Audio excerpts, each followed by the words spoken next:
Hello. It's more of a statement, actually. I'm skinny too, and I'm proud of it. And I hope you are too. And I'm not saying that sarcastically.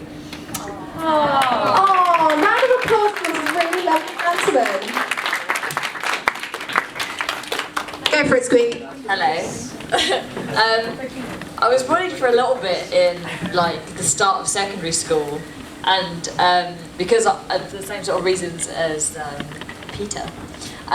Because again, I am very skinny and I don't really choose to be like this, but I have also had eating disorders, so you know, we're not all skinny girls that are good with food. However, I also have an attitude like Louise, so I think the bullying lasted about a week. And then I don't advocate violence, but if somebody grabs your hair, you are well within your right to punch them in the teeth, like I did. Did they lose any? Did they lose any? No, but they had a bleeding nose.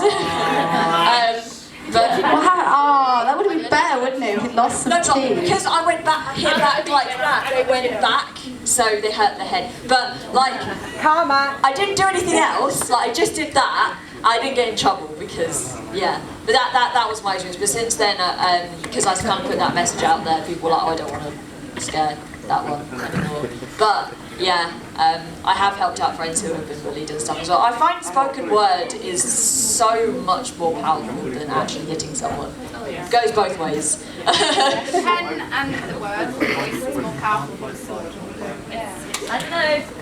Well, that is a very big sword. It's a very big sword.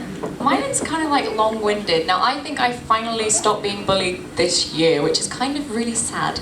And I was basically bullied in primary school because my parents got divorced in a very religious sort of like area, and they were like, oh my god, you don't have parents that are together, you're weird. So then people used to come and tease me, and because my dad moved halfway down the country, and I used to see my dad every 2 weeks. And people used to then tease me, being like, oh, well, you're not going to see your dad ever again. Can I just say she's called Elsa, so she's allowed to have Let It Go on her phone. That is like perfect. Like, let all your past go. But yeah, and then I got to comp, and I had a ridiculously popular cousin. Ridiculously popular, and then her friends used to basically get everyone to exclude me because she didn't like me. Which was really, really weird. Now, if you've met any of my other family, they're all blonde and blue eyes, and you take this wig off and I'm brown and green eyes, and it's like, I don't know, some elite on my chest. And then, when I was 12, I was really like, I like death metal, I like metal, I don't care, I've got 2 older brothers who are into it. And then I moved on to anime, and I then I gained like this social awkwardness where I couldn't speak to people unless it related to the stuff I wanted to talk about. And proving how sad I was and how little friends I had, in my 3rd year of comp, I actually won an award for taking out the most library books, which was like 120 or something ridiculous. I then moved on to 6th form, and the group of friends I had were not my friends. And I was like, yeah, we hang out all the time. They used to go on secret outings, and then I would go into town and accidentally bump into them. They're like, oh yeah, well, we tried phoning you, but you never had your number. And then they used to go around telling everyone I was a lesbian and that I was like carving my wrists up, which was never true, and like lots of little things. But this, I didn't know directly that I was being bullied, but it then gave me this social awkwardness where I now struggled to trust people because I'm like, you're out to get me eventually. And it's quite sad, and being at the age of 20 and now just finishing my 1st degree, I've had to drop out of my degree because my anxiety's been so bad that I physically cannot go back to the place that I was studying. It's actually, in psychology, it's called indirect bullying. So you may not ever tell someone that you hate them, but word always gets around. I remember my most vivid memory of school was walking up the staircase, and there was 4 girls I was friends with, and they used to invite me to sleepovers, and they were like, yeah, Katie's alright, but you know, she's kind of weird, but in a good way, but you know, she's definitely weird. And that's always stuck with me now. In a horrid way as well. Yeah. Like my best friend, the one I've already said about, she calls me pleasantly odd. But I call her pleasantly odd back because we're like virtually identical. And I'm proud of that fact. I don't want to be normal. So Woo! Woo! We can be freaks together. Freak pride, girl. Freak pride. If I think I look back at my first instance of bullying, it's got to be back when I was in secondary school, 1st year, and it wasn't just one bully. I was bullied by 15 people because of my weight. because I was always such a bigger person. It got to the extent I was physically bullied, not just mentally. I had to take up boxing from the age of 12 to defend myself against these bullies.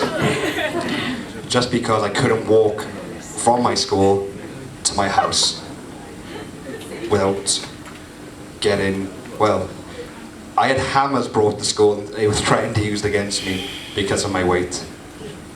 My area I live in is quite rough anyway, so you kind of expect it, but I never expected that just because I'm overweight and I was taller than everyone else in school. Just because I was different, they point the finger at me. And even now, it still happens. I can never get away from it. They just feel threatened by you and your coolness, you know that, right? Because you're amazing. You're awesome. Okay. So, there are a few more slides to my PowerPoint, so thank you for sharing all of those with us. Katie, if you'd like to come back down and help me with a couple more slides, because there's a couple of things that I want to bring up anyway. And now I have one deaf ear. So if I could have the next slide, whoever's doing the PowerPoint.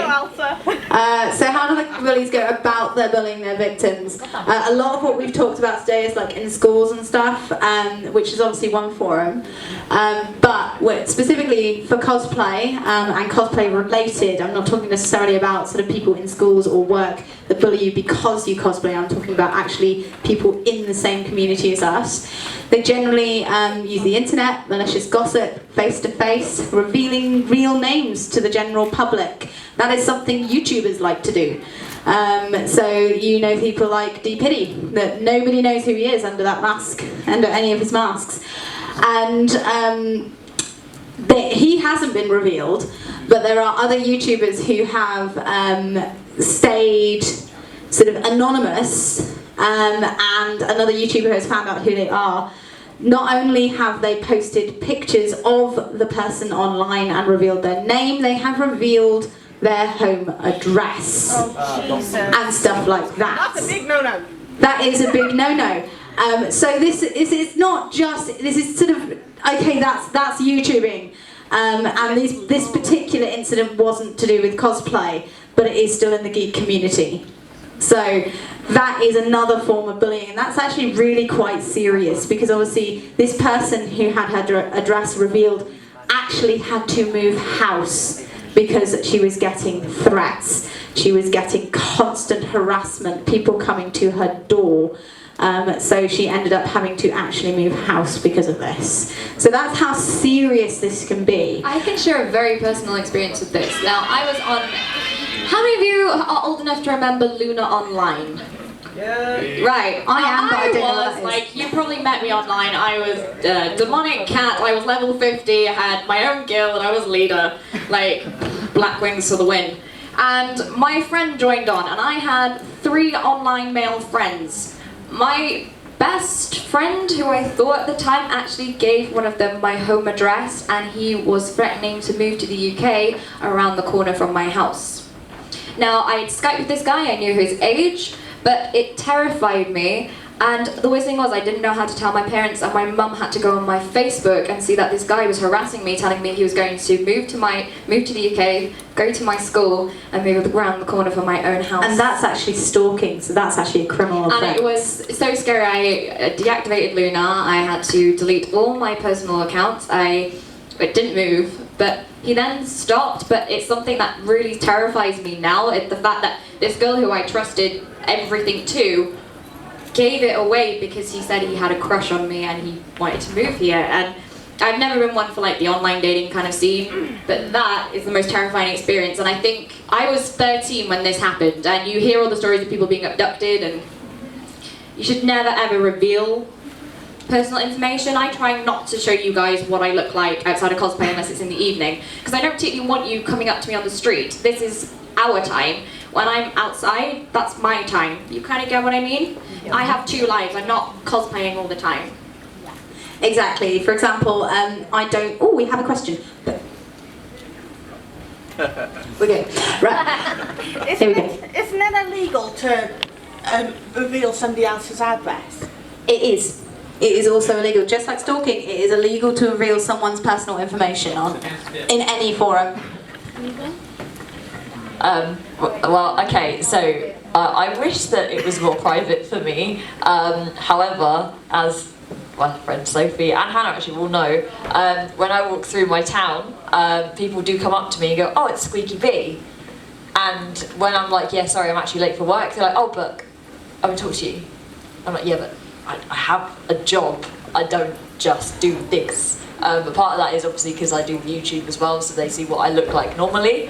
So they can see that too, and they do have a sense of entitlement that, oh, well, yeah, well, you provide a service through entertainment, therefore you should entertain me all the time. And it's like, no, that's not how it works. I think when it comes to YouTubers, I think fans, and I think this can now be related to the cosplay world, we don't know where we draw the line with your fans. Now, I have a very intimate group of maybe about 7 girls who I see at every single con, and I know them all by first name. But when do I get to the point where I'm like, they're my friends or are they my fans? And I find this is now a struggle for me, because I'm a very caring person. I don't really mind if people come to me with their problems, but now I have my own issues, and I'm like, well, they're not my friends, they are my fan base. You don't talk to your fan base about your issues, but then can I go to my cosplay friends and talk to them about my issues? Do I go to my family? And then you get this confusion, because when you're a cosplayer, you don't know where to draw the line and where things need to be private and where things need to be public. Now, if you were here last night, I had a very graphic attack, and people have now shared that online, and I don't know what to do. This is where I don't know where to draw the line with the cosplay world. Who are they? I'll gang them. Well, you did not tell me this. Do you need a hug? Yeah, Okay. it's like... Come on.